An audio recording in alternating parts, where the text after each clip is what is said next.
Salut les amis et bienvenue sur la chaîne. Ici votre ami pêcheur, prêt à décortiquer ce qui nous attend pour la semaine du 3 au 9 novembre 2025.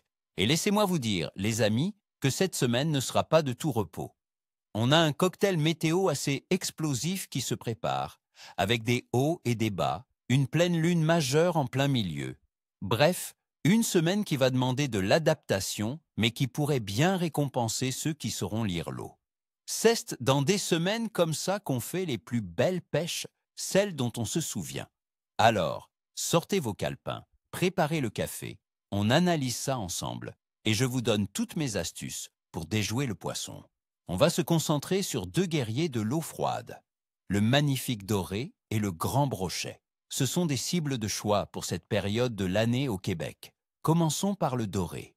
En ce moment, l'ami doré commence sérieusement à penser à l'hiver. L'eau se refroidit et il quitte les hauts-fonds pour rejoindre ses quartiers d'hiver. Où le chercher? Pensez profondeur et structure. Cherchez les cassures franches, les tas de roches, les pointes de roches sous-marines et les bords de fosses, entre 6 et 12 mètres de profondeur. Avec les températures de l'eau qui vont osciller entre 4 et 7 degrés Celsius, son métabolisme ralentit.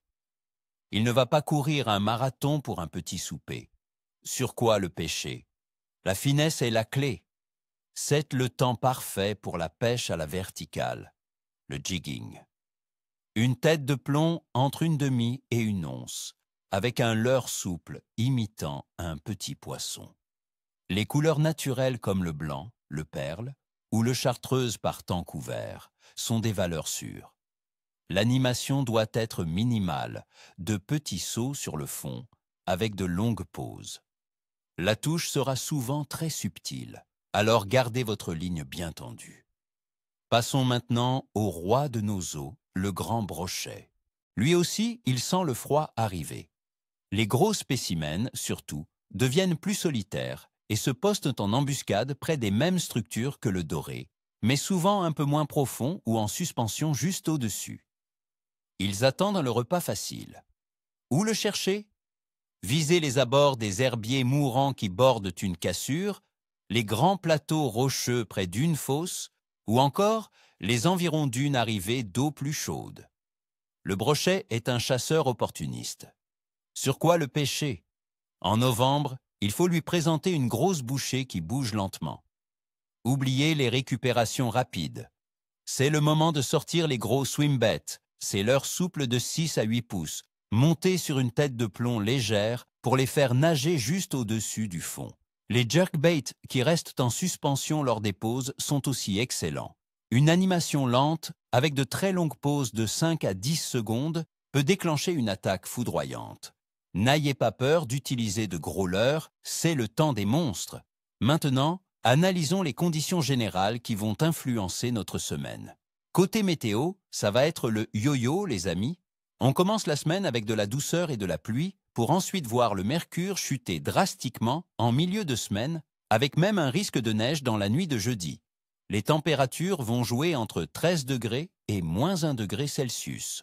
Cette instabilité, c'est synonyme d'un baromètre qui fait la danse.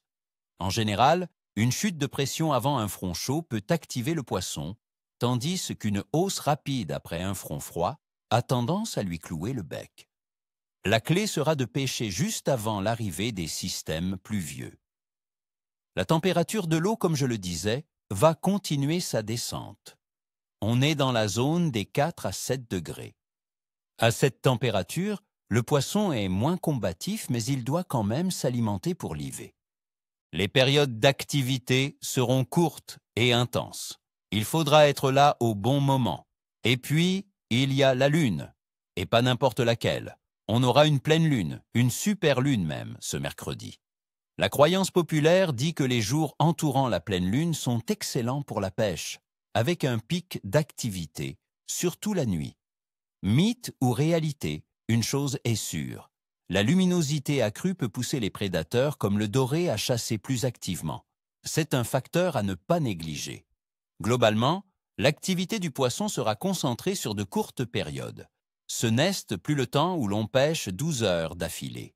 Il faut choisir ces moments. le lever et le coucher du soleil, bien sûr, mais aussi les moments juste avant un changement de temps. Soyez prêts à affronter le froid et l'humidité, un bon équipement est essentiel. Alors, voici mon pronostic détaillé, jour par jour, pour la semaine. Le lundi 3 novembre, je donne une note bon. La température est douce, jusqu'à 13 degrés, mais il y a de la pluie. Cette pression en baisse avant le front peut vraiment déclencher une belle frénésie alimentaire. C'est une excellente journée pour tenter sa chance, surtout en après-midi. Le mardi 4 novembre, je dirais moyen. Le temps se refroidit, passant à 9 degrés, et le ciel est partiellement nuageux. La pression va commencer à remonter. Le poisson sera probablement moins actif, peut-être un peu sonné par le changement. Il faudra pêcher lentement et près du fond. Le mercredi 5 novembre, une journée capricieuse. C'est la pleine lune et il y a de la pluie légère avec des températures autour de 7 degrés.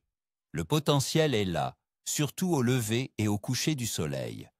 La lune peut rendre le doré très actif, mais la météo instable peut aussi tout éteindre. C'est un pari, mais qui pourrait payer gros. Le jeudi 6 novembre, je dois dire faible. C'est la journée la plus froide. Le mercure tombe à 6 degrés avec un minimum de moins, un la nuit et un risque de neige. C'est un choc pour le poisson. La pression sera haute, le ciel dégagé. Des conditions typiques de bec cloué. Restez au chaud ou pêchez très très lentement dans les fosses les plus profondes. Le vendredi 7 novembre, on remonte à moyen. La température reste fraîche, autour de 4 degrés, avec un retour de la pluie légère. Le poisson commencera à s'habituer au froid.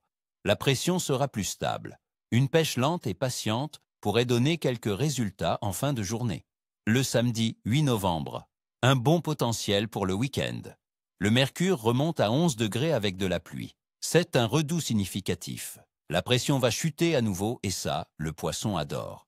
C'est probablement l'une des meilleures journées de la semaine pour être sur l'eau. Et enfin, le dimanche 9 novembre, je conclus avec un excellent.